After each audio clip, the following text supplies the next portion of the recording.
Bismillahirrahmanirrahim. Alhamdulillahi rabbil alamin, wassalatu wassalamu ala rasuli rabbil alamin, nabiyyina Muhammad wa ala alihi wa sahbihi ajma'in.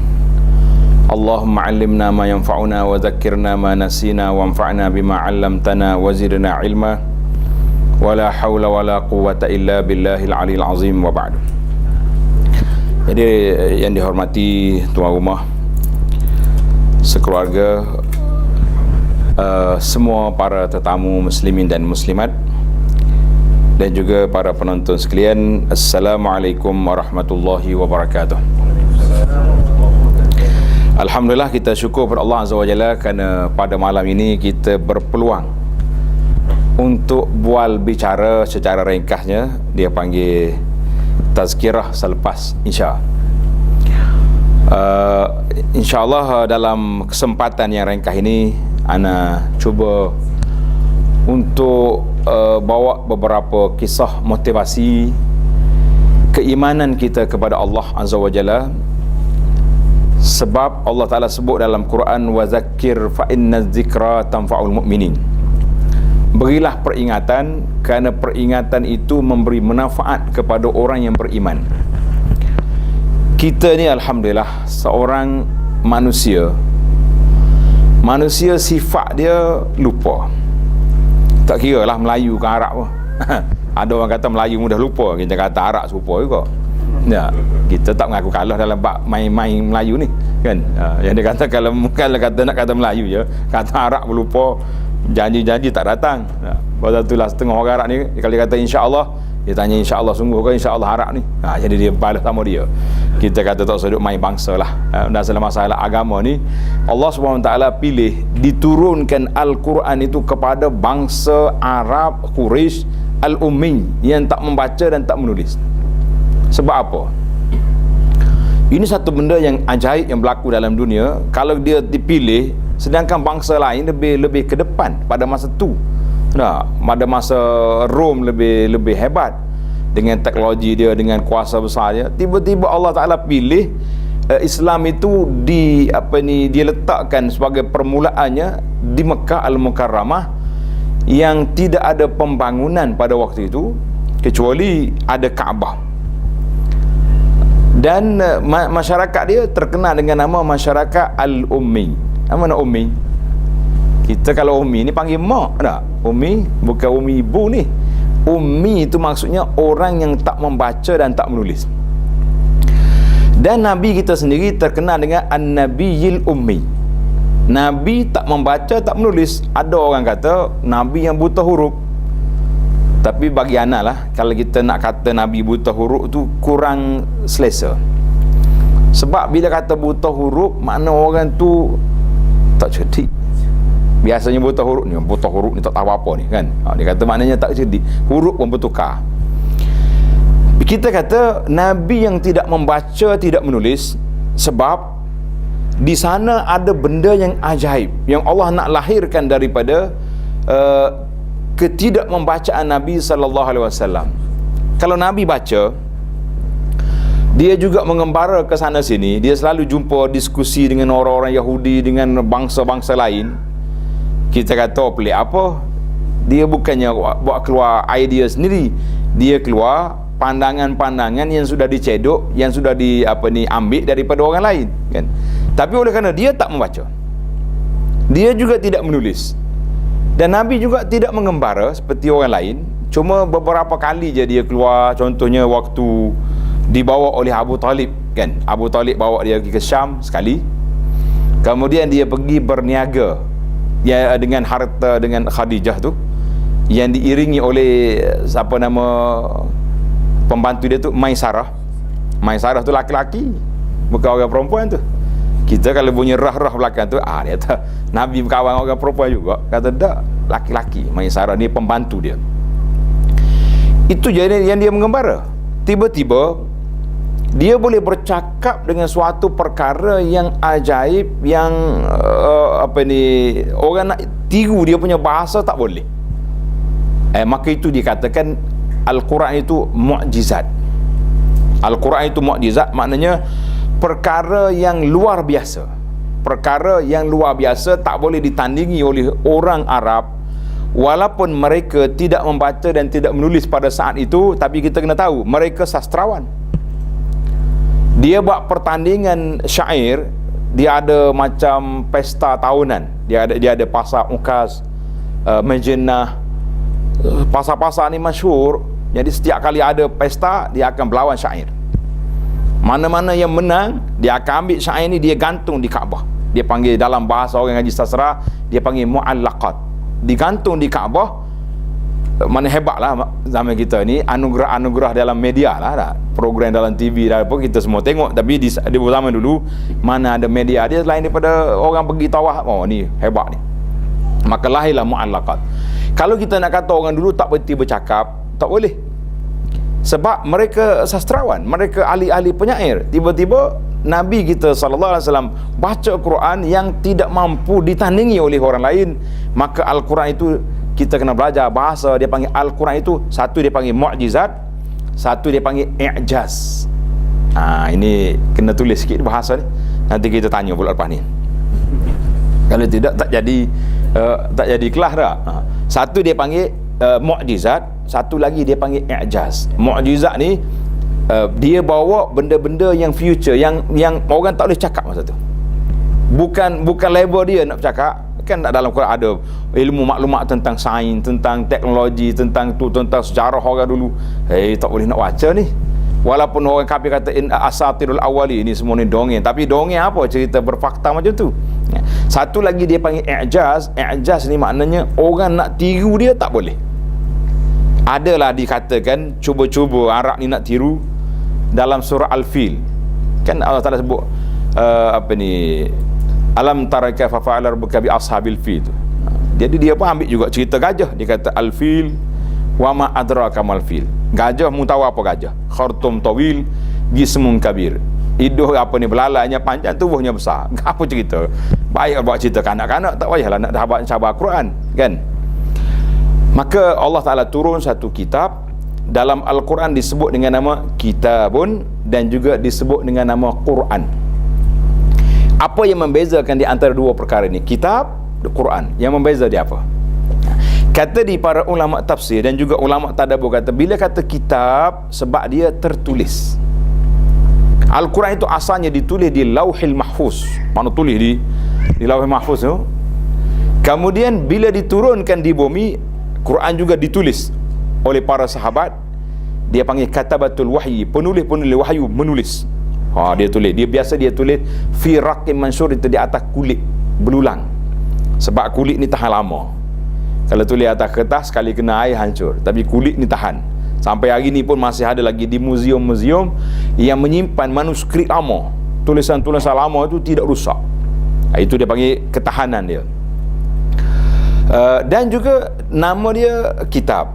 Satu lagi nama dia Quran sebab ianya dibaca. Jadi ramai di kalangan para sahabat yang tidak pandai menulis, tak pandai nak membaca, tapi dia ingat, dia hafalan dia kuat. Orang Arab ni hafalan dia masa tu kuat, sekali dia dengar, dia ingat. Kemudian Allah Ta'ala jelmakan hafalan-hafalan ini kepada imam-imam hadis. Kita selalu dengar kan, Imam Bukhari hafal berapa ratus ribu hadis. Kemudian dia boleh tapis pula. Daripada sahih kepada yang tak sahih, hasan, macam-macam dia punya istilah. Selalulah kita dengar ustaz-ustaz kita ceramah dalam bagi hadis ni sebut dah hadis sahih, hadis hasan. Kadang-kadang kita pun tak tahu juga. Pasal itulah bila istilah-istilah tu digunakan cuma kemudian lah. Maknanya imam-imam hadis dia boleh hafal. Mari zaman kita hari ni, kita duk mikir, betul ke orang-orang ulama-ulama hadis ni boleh hafal begitu hebat? Macam mitos yang cerita, Allah Ta'ala jelmakan balik. Sekarang ni ada sekumpulan anak-anak orang Arab dan termasuk juga orang-orang Melayu ni yang hafalan dia kuat. Ni saya tengok dalam video baru je keluar di Arab Saudi, nama dia Jihad Al-Maliki. Masya Allah, dia hafal Quran, dia boleh turun naik. Cak bagi tahu muka surat berapa, baris yang ke berapa, undur 3 muka surat, semua dia boleh jawab. Macam di sini yang Dr. Kamili buat tu kan. Maknanya kemudian sekarang ni dia sudah hafal kitab-kitab hadis. Kita duk fikir baru nak mengaji hadis, dia sudah hafal kitab hadis yang besar-besar, Maka oleh kerana mari zaman kita ini yang tolong hafal bagi pihak kita siapa? Siapa yang tolong hafal bagi pihak kita? CD, komputer, chip tolong hafal. Jadi oleh kerana kita lemah, Allah Ta'ala hantar bagi alat-alat yang boleh hafal pada kita. Sekali dia rusak, sekali dengan kita pening, cari tak jumpa, maklumat sudah hilang kan. Masa tu kita kata itu kelemahan kita. Sekali data kita hilang, kita kata Masya Allah, inna lillahi wa inna ilaihi raji'un. Pada itulah satu malam saya cari maklumat saya dalam video ni 10 tahun admin kita kumpul kuliah-kuliah saya daripada tahun 2007-2008 sampai 2018 tiba-tiba YouTube ban kita punya channel. Bayangkan 10 tahun punya hasil rakaman kita hilang begitu saja. Maka saya kata betul-betul lah kita berinteraksi di alam maya ni seperti Allah Ta'ala sebut kabaitil ankabut, rapuh seperti sarang laba-laba. Sarang laba-laba kuat tak kuat? Tak ada sekali buat gitu je cabut. Maknanya kita tak boleh nak bergantung sangat dengan benda-benda yang ada ni, tapi kita lebih kepada pergantungan kita kepada Allah Azza wa Jalla. Baiklah para tetamu sekalian, saya tidak nak panjangkan tazkirah kita ni, cuma kata orang sebagai bual-bual bicara saja. Kita nak tunjuk bahawa mukjizat Al-Quran ni perlu kita semua mendalami Al-Quran. Jadi Alhamdulillah saya dapat maklumat lah, sekarang ni sudah ada kelas-kelas pengajian Al-Quran di rumah-rumah. Jadi ada orang yang boleh baca ramai-ramai, ada yang tak boleh baca ramai-ramai, kita panggil ustazah mari rumah kita, dah ajar satu keluarga, satu family. Kita kata ini langkah yang cukup baik. Sebab kalau kita tidak bermula dengan Al-Quran, kita nak mula dengan apa? Cuma dari sudut dakwah kita, khususnya kita lah orang Melayu lah, sebut orang Melayu tak apa dah, kita tak boleh, sebab kita Melayu juga. Kalau kita orang Arab kata orang Melayu tak boleh, dia kata resis kan. Masyarakat kita ni dia allergic sikit. Kalau orang bukan Islam mari nak baca Quran kita, agak-agak kita bagi tak bagi. Tak bagi, pasal apa tak bagi? Sayangkan Quran.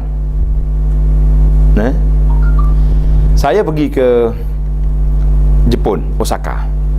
InsyaAllah nanti lepas PKP ni kita bakal pergi lah ke. Boleh? Kita pergi melawat. Tahun lepas saya nak pergi, Alhamdulillah bulan Ramadan tahun lepas kita isytiharkan nak beli satu bangunan, kita namakan JDC, Japan Dakwah Center di Osaka. Sudah terbeli. Dalam masa sebulan kita boleh beli dengan harga yang lebih kurang 3 juta ringgit. Boleh jadi tuan-tuan apa ada yang bagi sumbangan hari itu, kita kata jazakumullah khairan. Sahabat kita ni Zulkarnain ni, dia kata mula-mula orang Jepun mari depan dia nak belajar Islam, dia akan baca ayat Quran dulu. Baca ayat Quran. Bila baca Quran, dia nampak respon orang tu agak lain macam. Ada yang kata uish, naik berdiri bulu roma dia, macam orang panggil ada sentuhan lah, berasa kita. Ada yang buka balik handphone dia, oh tolong rakam, ulang balik, aku nak balik dengar rumah. Jadi kata sahabat kita ni, kalau yang terkesan dengan bacaan Quran ni, kali pertama dia dengar, orang ni ada harapan besar, insya-Allah dia akan yutan balik ke sini dan dia akan masuk Islam. Sebagaimana kisah tadi saya cerita dalam tafsir surah At-Tur. Kita ni untuk maklumat para jemaah lah, pagi-pagi saya pukul 7.30, 6.30 pagi lepas solat subuh, kita buat tafsir. Saya tak tahu, orang kata ustaz nak namakan tafsir apa tu? Saya kata mungkin kita nama tafsir PKP kot. Sebab saya mula tafsir dalam YouTube, dalam live ni waktu PKP dulu, nak gimana tak boleh. Orang nak pergi masjid pun tak dapat, kita duduk seorang, kita buat tafsir. Jadi seorang sahabat nama dia Jubair bin Mut'im, dia kata waktu aku pergi jumpa dengan Nabi SAW, aku dengar Nabi baca surah At-Tur ayat 35. Bila aku dengar, kada qalbi yatir, hati aku macam nak tercabut. Tengok dia punya kesan. Tak lama dia masuk Islam. Artinya dalam hidup kita ni, para jemaah sekalian, kita kena bermula dengan Al-Quranul Karim. Oh, dia kata kita ni nak berumur dengan sunnah Nabi. Sunnah Nabi saya bawa ni. InsyaAllah malam ni kita nak kata ijazah pun satu buku ni adanya. Tak. Ijazah ketua rumah lah boleh. Al-Quran mula.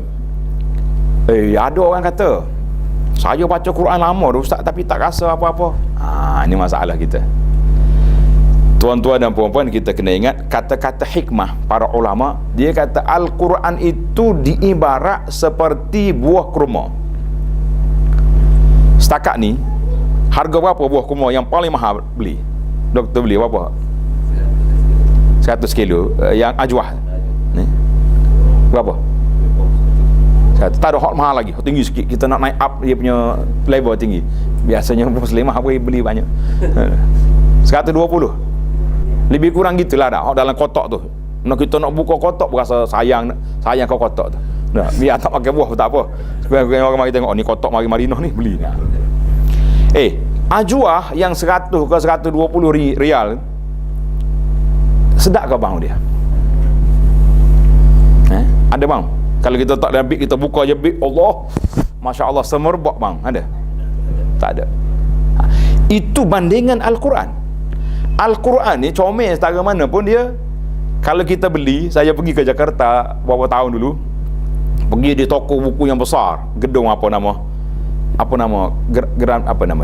gedung yang besar buku tu.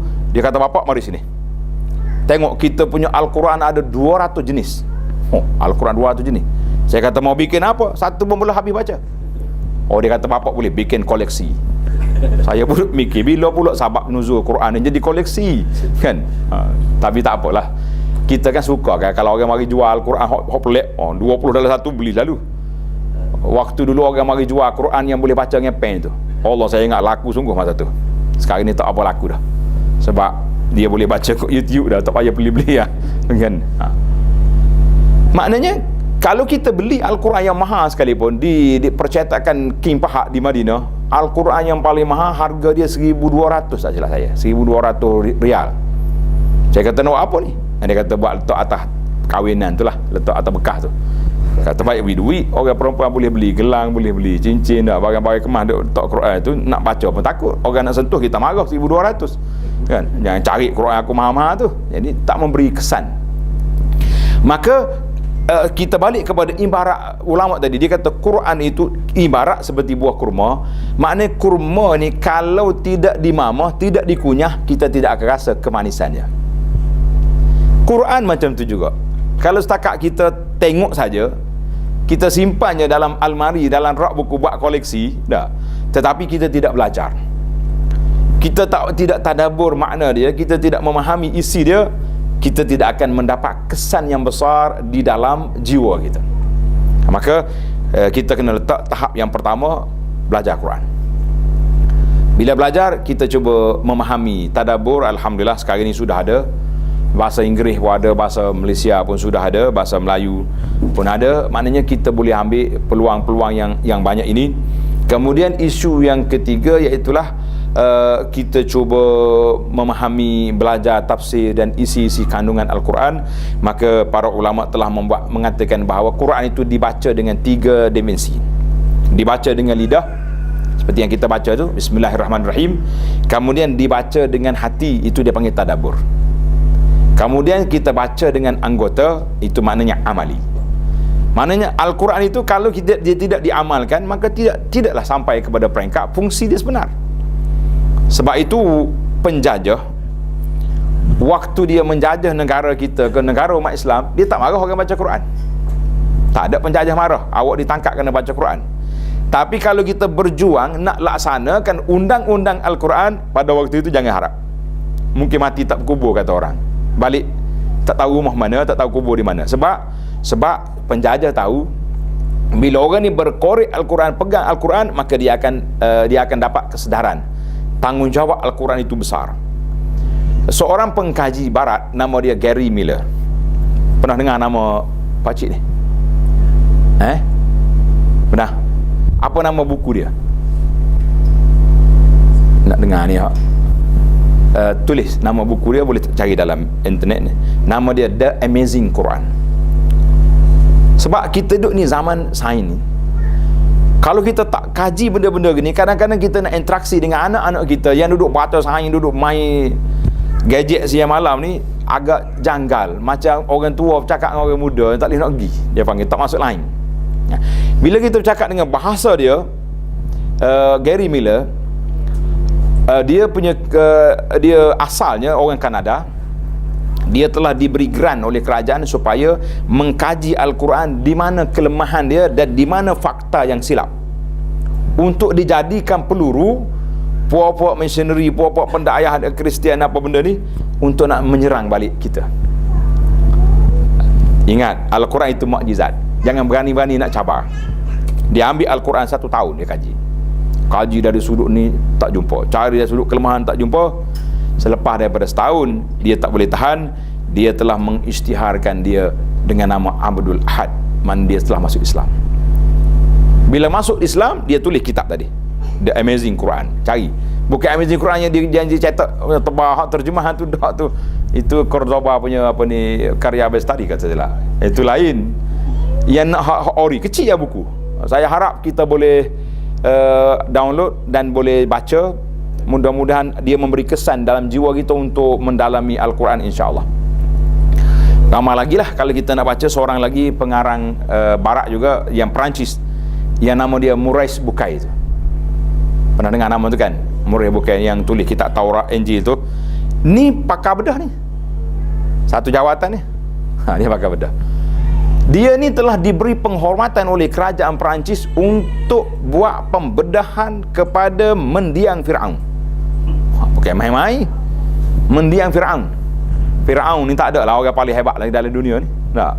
Daripada zaman Nabi Musa lagi sampai hari ni, Firaun ni tak masuk kubur lagi dia. 2 kali saya pergi ke Mesir, pergi kat museum, orang Mesir kata mafish, Firaun tak ada. Kata dia gimana? Perancis. Pergi ke Perancis. Katanya waktu sampai di Perancis disambut dengan perpaidani merah. Oh, mana hidup lagi dia, Firaun. Jadi si Maurice ni, Allah Ta'ala nak bagi hidayah kepada dia, Masya Allah kan. Diberi tugas buat pembedahan. Oh, happy dia belah Firaun, dia tengok, oh dalam paru-paru ni ada garam. Dia kata analisa saya, Firaun mati tenggelam dalam laut. Hebatlah, nak pergi bentang lah dia punya kajian. Tiba-tiba ada orang Islam, kawan dia kata, Profesor tak payahlah cakap banyak, Quran dah sebut dah 1400 tahun dulu memang Firaun mati dalam laut. Kalau tengok ke mayat dia duduk gini, tangan dia ni orang ikat gini kan. Kata kalau terbuka dia terangkat ni, sebab mula jadi waktu tu dia pegang tali kuda dia, duduk gitu masa dia mati. Kemudian bila dia dicabar dengan Al-Quran yang menunjukkan bahawa mukjizat Al-Quran telah menyentuh tentang kedudukan ini, akhir sekali dia pula masuk Islam. Masya Allah, tabarakallah. Tuan-tuan boleh beli buku pembesar-pembesar, saintis-saintis dan orang-orang yang hebat dalam dunia ini aslamu. Dia panggil uzama'ul alam alladzina aslamu. Saya baca Arabnya. Pembesar-pembesar dalam dunia ini yang masuk Islam. Kita cuba kaji sebab apa dia masuk Islam. Sebab terkesan dengan Al-Quranul Karim. Terkesan dengan Al-Quran Karim, akhirnya mereka masuk Islam. Maka di situlah timbul kata-kata pendakwah. Dia kata orang barat mengkaji Al-Quran masuk Islam, kita masyarakat kita mengaji Quran duduk tara tu ya. Itu kalau mengaji dah. Kalau tak mengaji, lagilah kemunduran kita makin terselah. Maka kita perlu kepada kajian-kajian yang dibuat. Jadi alhamdulillah para jemaah sekalian, sekarang ni saya show lah, kalau ada kelah-kelah tadabbur cuma bolehlah kita pilih-pilih. Ada juga yang pelik-pelik. Dulu mula-mula keluar isu kajian sains dengan Quran ni, saya ingat berapa tahun dulu dikemukakan oleh Harun Yahya. Pernah dengar kan nama dia? Harun Yahya. Kan banyak buku dia masa tu, video pun dia, akhir sekali ada benda lain di sebalik kedudukan dia, maka sekarang ni orang tak boleh nak pakai. Maknanya bukan semua orang yang bercakap dengan Quran, ada ramai yang bercakap dengan Quran ni, tapi bila kita cek fakta dia silap pun, tidak betul apa yang dia cakap. Macam kita dululah, daripada budak dulu sampai hari ni, kalau orang tanya bilangan Al-Quran berapa? Bilangan ayat Quran berapa? Oh? Berapa? Nak bagi hadiah malam ni kalau betul. Berapa bilangan ayat? 666 tak? Siapa ada orang beli nombor kereta 666. Pasal apa ni? Nombor ayat Quran. Saya kata kenapa lemah sangat kita ni? Quran ada 114 surah, awak buka je kalkulator, tak sini. Al-Fatihah 7. Tekan 7. Al-Baqarah 200 berapa? Tekan. Sampai ujung ayat, sampai Anas, keluar angka berapa, 2600 berapa, tak ada 2666 apa ni, 666 tak akan jumpa. Masya-Allah. Kita akan. Tapi tak pernah buat. Siapa yang pernah buat sini saya tanya? Oh, dia kata tak boleh jawab ustaz, takut riak. Itu sebab orang tak jawab soalan-soalan ustaz ni dah. Dia kata saya ni bukan tak nak jawab ustaz, tapi kalau jawab kan takut riak. Kita kata tak usah jawablah kalau riak kan. Kita pun tak mau rusak-rusak pahala orang dah. Cuma saya bimbang yang kedua, tak jawab tu bukan takut riak, memang tak ada. Nanti jadi masalah kita. Saya tak jawab ni takut riak. Biar. Saya suka buat orang panggil motivasi ibadat. Dalam buku yang saya tulis ni ada 2-3 kisah. Nama dia buku ni nota orang panggil senanglah, sambil-sambil minum teh pun boleh baca. Nama dia Sunnahmu Amalanku. Belum ada lagi buku ni kan.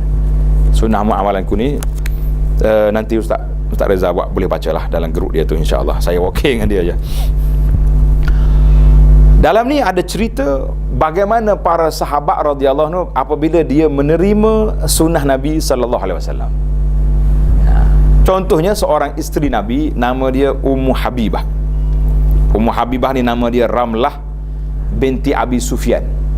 Ramlah binti Abi Sufyan, anak Abu Sufyan tu. Bapa dia berlawan dengan Nabi 20 tahun. Semenjak Nabi jadi Rasul sampai Nabi hijrah. Waktu Nabi hijrah, dia 2 tahun yang kedua berlaku perang Badar kan. Bila perang Badar, Abu Sufyan bawa barang dagangan mari daripada Syam, kemudian dipintas oleh Abu Jahal. Abu Jahal mati dalam perang Badar. Lepas pada perang Badar tu Abu Jahal sudah mati, maka Abu Sufyan yang jadi ketua. Berlawan dengan Nabi. Perang Uhud dia lawan. Perang Ahzab dia lawan. Tahun yang ke-8, tahun yang ke-7, tahun yang ke-6 Nabi kita pergi Mekah. Nak masuk Mekah tak boleh, diskat. Tahun yang ke-7 Nabi kita diberi visa 3 hari untuk masuk Mekah. Selesai ke umrah, itu pun cubaan nak dibunuh. Ada. Tahun yang ke-8 barulah dia masuk Islam. Mana 20 tahun dia berlawan dengan Nabi sallallahu alaihi wasallam. Jadi saya kata kita muhasabah bahawa hidayah itu milik Allah Azza wa Jalla. Ada orang 20 tahun berlawan, akhir kali dia jadi pembela Islam. Ada. Sebab tu kita tak boleh cop seumur hidup setiap orang ni. Dia ni tak boleh ni. Dulu penentang tegar Islam. Dulu. Sekarang ni sudah jadi pejuang Islam. Dah. Dulu saya tak suka dengan amalan-amalan Nabi sallallahu alaihi wasallam. Alhamdulillah sekarang ni kita sudah suka. Maknanya perubahan hidup manusia ni dia berubah. Kita dulu pun daripada kanak-kanak kepada remaja, kepada tua, kepada dewasa, mana setiap masa kita berubah.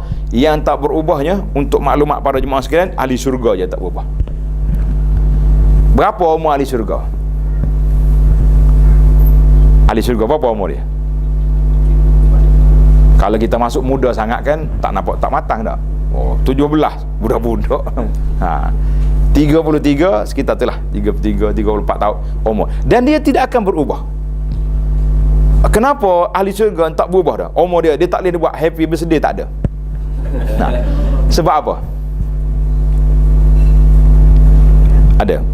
Ada nak jawab? Silakan. Sebab dia tidak, dalam syurga tak ada matahari, tak ada bulan, tidak ada pertukaran hari, tidak ada. Bila tak ada tukar hari, macam mana nak naik umur? Umur tak akan naik. Tak ada umur. Dia tak ada. Dia kata dulu kita masuk syurga umur 33 ya. Sekarang ni sudah 10 tahun dalam syurga, tak ada tahun. Bila tak ada tahun, dia tak berubah. Masya-Allah. Kita ini masalah kita nak tak ubah, memang kena berubah. Matahari berulah. Matahari setiap berubah. Sebab apa matahari bergerak? Sebab Allah nak tengok kita solat ke tidak. Allah nak kita solat. Solat ni dia ikut matahari. Subuh Zuhur, Asar, Maghrib, Isya. Allah Ta'ala beri. Yang lain-lain ikut bulan. Kita tak kata bila puasa, bulan puasa, bulan puasa. Haji 9 Zulhijjah kan.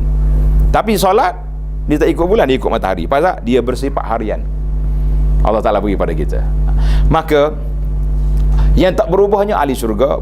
Setiap manusia semuanya akan berubah.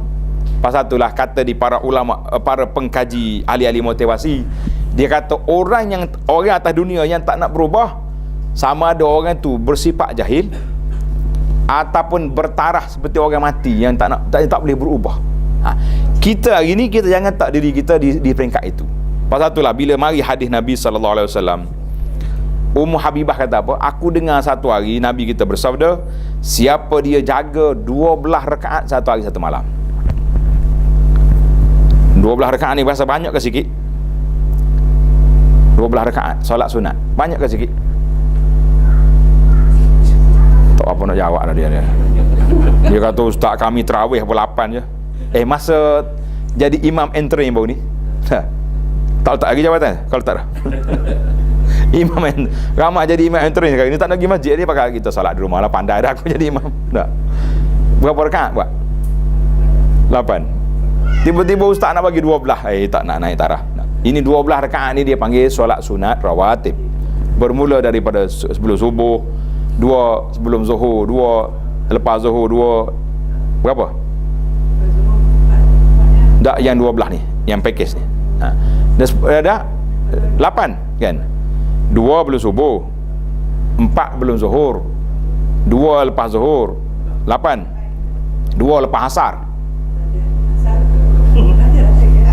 Tak tahu, saya tanya je. Kalau tak ada tu kira baguslah tu. Ada setengah orang, lepas asar tulis juga. Akhirnya kalau kita suruh delete, jangan tulis, buat malu dengan kawan ni. Saya nak test lah, nak tengok. Kalau 10 tak apa Ustaz? Nanti kita ambil ni dulu. Kemudian lepas maghrib 2, selepas isya 2, 12 rakaat. Ini hadis Muslim daripada Ummu Habibah. Mana dia kata siapa dia jaga 12 rakaat ini, Allah Ta'ala akan bina sebuah mahligai dalam syurga. Mahligai dalam syurga bukan mahligai dalam atas dunia ni. Besar mana kecil kan? Kata di Ummu Habibah, dia kata aku tak pernah tinggal 12 ini semenjak aku dengar dari Nabi SAW. Itu poin dia. Kemudian mari adik dia pula nama Ambasah. Dia kata aku tak pernah tinggal semenjak aku dengar daripada Ummu Habibah. Mari rawi 2-3 lapis riwayat semuanya boleh cakap kami tak pernah dengar semenjak itu. Itu dia panggil cara para ulama, para sahabat, orang-orang tabi'in dulu, bagaimana mereka belajar sunnah Nabi sallallahu alaihi wasallam, iaitulah dari sudut amali. Ada riwayat daripada Ibnu Umar yang mengatakan solat sunat siapa dia jaga 10 rakaat. Mana dia kat sikit. Zuhur daripada 4 tadi kepada 2. Saya kata kalau tak sempat biarlah jadi 10. Tapi kalau pilihan jadi 12. Saya kata ustaz kata ada kot riwayat ni pakai 2. Rugilah macam tu kan. Pasal tu kita dengan sunnah ada 2 definisi. Satu definisi, perkara yang sunat siapa dia buat boleh pahala, siapa tak buat, yang kita dengar ustaz-ustaz mengajar, yang sunat buat boleh pahala, tak buat tak ada apa-apa. Seronok kita. Kenapa tak buat tu? Sunat je. Kan sedap tu bunyi ayat. Dari sudut bahasa psikologi tak boleh. Kita kena kata yang sunat buat boleh pahala, tak buat rugi. Baru kita tersentak, tak boleh aku ni. Alhamdulillah setakat saya kempen, tengok dalam risalah yang kita bagi tu, dapat semua dah. Nak bagi ijazah malam ni. Belakang sekali tu, tajuk dia panduan solat sunat rawatib yang muakkad 12 rakaat. Saya telah namakan ini untuk bahasa motivasi, dia panggil projek mega mampu milik. Kemah kita punya projek tu, projek mega mampu milik. Sebab apa? Apa tak mega? 12 rakaat baitun fil jannah, rumah dalam syurga. Bukan rumah atas dunia ya. Rumah atas dunia ni kalau ada 10 bilik pun orang lain ada 20 duduk belawang kita. Bila dalam syurga ni masya-Allah cantik. Riwayat Ibnu Umar kata 10 rakaat. Kalau kita tak sempat kita ambil 10. Tapi ada kata riwayat tadi yang kedua tadi, Yang lain yang kata solat, siapa dia solat selepas zuhur 4 rakaat kan, siapa yang solat sebelum asar 4 rakaat, itu ada riwayat. Cuma yang kayak kita nak kempen hari ni, iaitulah package solat sunat yang mampu milik ni. InsyaAllah kalau kita begini ya cara para jemaah sekalian, dalam masalah sunnah ni kita kena lebih kepada amali. Bila kita belajar, kita cuba buat dan istiqamah. Sebab tu tajuk kita ni istiqamah. Ini salah ni. Bila kita buat istiqamah, setakat mana kita nak istiqamah sehingga tuan-tuan dan puan-puan rasa macam terkilan bila terlepas. Kena sampai situ. Tak sempat hari ni tu. Tak, sampai peringkat Imam Nawawi kata, ni dalam mukadimah kita ni, Imam Nawawi kata, siapa-siapa yang mengamal satu sunnah tiba-tiba terlepas, contohnya zikir pada pagi, waktu pagi dan petang, kita tak sempat lagi ni, lepas asar ni ada mesyuarat pula kan? Patut balik awal rumah sempat lagi zikir petang, mesyuarat sampai dekat maghrib, lepas maghrib tak sempat lagi, Imam Nawawi kata baca juga walaupun dekat nak tidur. Sebab syaitan ni kalau kita bermudah-mudah dengan amalan ni, dia kata relax lah bro, bahasa orang muda kan, tak dia kata tak sempat hari ni, besok boleh lagi. Tapi kalau kita kata no, relax, aku tak sempat petang, malam aku buat lagi, akhirnya syaitan dia kata biar dia buat. Sebab tu syaitan ni kita kena lawan dengan benda yang dia tak suka. Boleh sebut dah satu contoh lagi ke habis masa dah atas pengurusi ya. Syaitan dia tak suka kalau kita nak lawan dia, kena tak suka. Saya buat contoh di sini dengan izin biar setengah orang ni kalau sebut tajuk ni nak lari klik lalu. Orang nak berhenti rokok, tu kata sensitif tu. Tapi ini orang kesihatan ni tak mahu tak ada rokok ni. Satu orang ni dia kata kalau dia nak taubat rokok, dia kata kalau aku isap sebatang, aku kena tabung masjid RM1. Akhir kali dia setiap hari pergi masjid Isya, pagi-pagi dia pergi masjid, dia tengok semalam 10 batang RM10. Oh, dia kata bagus juga isap rokok ni, lagi banyak sedekah. Syaitan mari. Oh, dia kata tuan, takkanlah RM10 je, baik bagi sebab sebungkus baru 12 dah, tambah RM2 lagi. Dia tak boleh berhenti. Dia pergi jumpa seorang pakar motivasi, ustaz, dia kata macam mana ustaz, lagi banyak sedekah ni, takkan saya nak berhenti? Kalau tak ada sebab ni, saya tak bagi sedekah. Macam mana kita nak kata? Ustaz tu kata ginilah, syaitan ni punca dia terkena halau daripada syurga sebab apa? Sebab apa? Syaitan kena halau daripada syurga dulu. Sebab dia tak mau sujud. Maka punca sujud inilah punca yang berat. Sebatang 2 rakaat. Oh, tak larat dia. Kena 5 batang 10 rakaat siap nak tidur. Akhir sekali syaitan bagi berhenti lah. Asyik duduk solat jamu malam-malam ni. Itu dia panggil kita kena lawan dengan teknik dia. Saya tak nak ajar lah sini benda pelik-pelik. Sebab ada seorang pendakwah, dia kata kalau kita pendakwah ni, dia kena belajar dengan strategi dengan syaitan. Ustaz cakap betul-betul, Allah ajar kepada kita auzubillah minasyaitan, kita kena belajar. Dia kata belajar strategi je, bukan belajar dengan dia. Syaitan ni kalau dia nak rusakkan orang, yang pertama sekali dia akan pergi melalui lorong yang dibenarkan. Dia tak masuk lorong, no entry tak ada. Contoh dia tengok orang ni ahli masjid, dia tak pergi.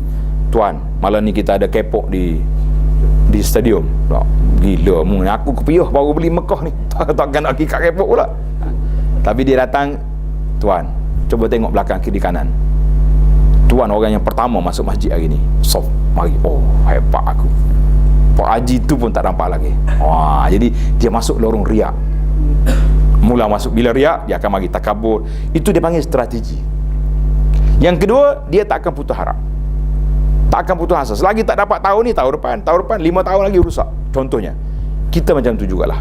Kalau kita nak berdakwah, kita nak ubah diri kita, kita masuk melalui lorong-lorong kemampuan kita. Hari ni yang pertama sekali kita cuba amalkan sunnah kita ni dalam kehidupan, iaitulah dengan cuba solat sunat dulu, berjinak-jinak dengan puasa. Kalau boleh hari Senin contohnya, hari cuti, hari Khamis juga kebetulan hari cuti. Kalau hari kerja penat juga kan. Betul-betul hari-hari yang besar, hari Arafah, hari Ashura contohnya, kita cuba. Kemudian maintain solat-solat sunat. Jangan ambil yang besar-besar. Oh, saya nak solat sunat 100 rakaat malam ni. Nak jadi wali terus. 3 malam tak ada dah.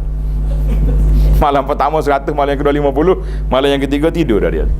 Itu dia panggil, kita tak boleh hulu dalam tindakan, kita cuba berperingkat-peringkat. InsyaAllah, saya rasa itu je lah tazkirah kita, sambil-sambil kita buat orang panggil buat santai selepas insya. Mudah-mudahan ada manfaatnya insyaAllah. Sekian. Kalau ada nak tanya soalan, sila. Payah kalau tanya ustaz dalam TV tu, nak call pun tak dapat dah. Sini ni tak payah telefon ni, boleh tanya. Jadi ada ahli motivasi kata, kalau kita ceramah orang tak tanya tu 2 sebab dia tanya. Sebab yang pertama dia kata dia faham semua, tanya buat apa. Sebab yang kedua tak faham semua. Jadi saya yakin dah jemaah kita ni sebab yang pertama. Maka saya akhiri dengan tasbih kafarah. Subhanakallahumma bihamdika asyhadu an la ilaha illa anta astaghfiruka wa atubu ilaih. Wa sallallahu ala nabiyyina Muhammad wa ala alihi wa sahbihi ajma'in walhamdulillahi rabbil alamin. Wassalamualaikum warahmatullahi wabarakatuh.